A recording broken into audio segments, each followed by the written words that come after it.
Change is a word that we all use every day. But do we really believe that we have the power to change things? I'm reminded of the words of a former president who said, "Change will not come if we wait for some other person or some other time. We are the ones we've been waiting for. We are the change that we seek." Obama led a challenge for all of us. The challenge of change, not just for some, but for all. In a world where there is so much fake news, climate denial, division, poverty, a gulf of power between those with wealth and those without, that is a big challenge. One of our biggest challenges, particularly in the fight against the climate emergency, is waking people up to the reality that they have the power to change things.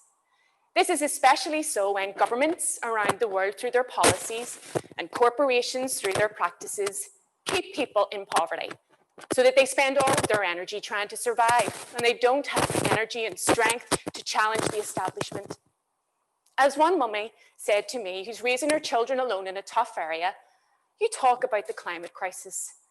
Every single week I struggle to pay the bill. That's the weekly crisis I face."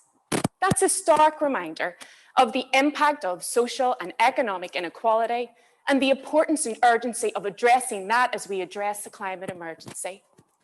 The feeling of powerlessness and resignation to this is the way it is and will always be is something that I'm encountering more and more as an elected representative.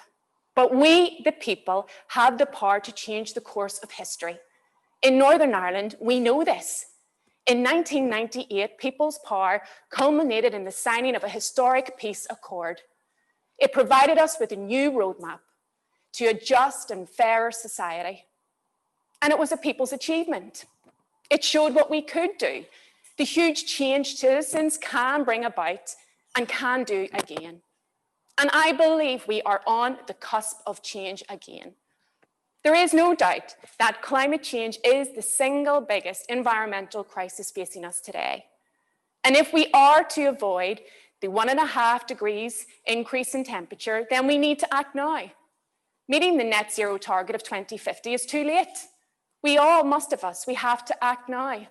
And as a Minister for Infrastructure and a mother of 3 children, I'm committed to acting, to playing my part in tackling the climate emergency, but I know that I can't do it alone.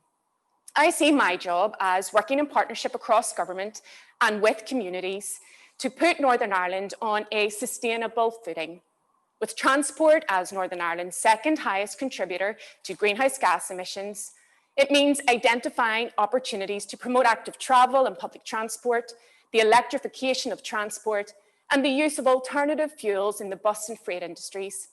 How we travel has a significant impact on our physical and mental health and well-being, whether through social exclusion, poor air quality, or the fact that we're not active enough. That is why I have created a walking, wheeling, and cycling champion at the heart of my department, and a new £20 million blue-green fund that will act as a catalyst for change in infrastructure and in the way we live and travel. I am determined to play my part, but we need to do it together. I am also committed to the decarbonisation and expansion of our public transport network. This is key too if we are to tackle the climate emergency. And I'm really excited that very soon we will have 3 hydrogen buses and a new hydrogen refuelling station, the first in Ireland. It's also about adapting where we can existing infrastructure and ensuring that our new infrastructure projects have sustainability and climate action at the core of their design. But I'm not afraid to say it.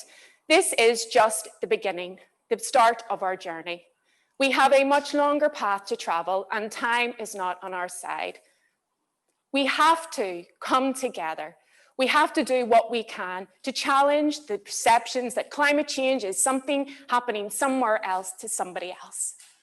We need to make sure, as that mummy so powerfully told us in her daily struggle for life, that we do not expect those with less to do more than those of us who can afford to, or those of us who are in positions like me and should be doing more. We cannot divorce the fight for climate justice with the fight from social justice. We all have the power to change things. Once we realize that and act, we will realize and bring about the change we desire.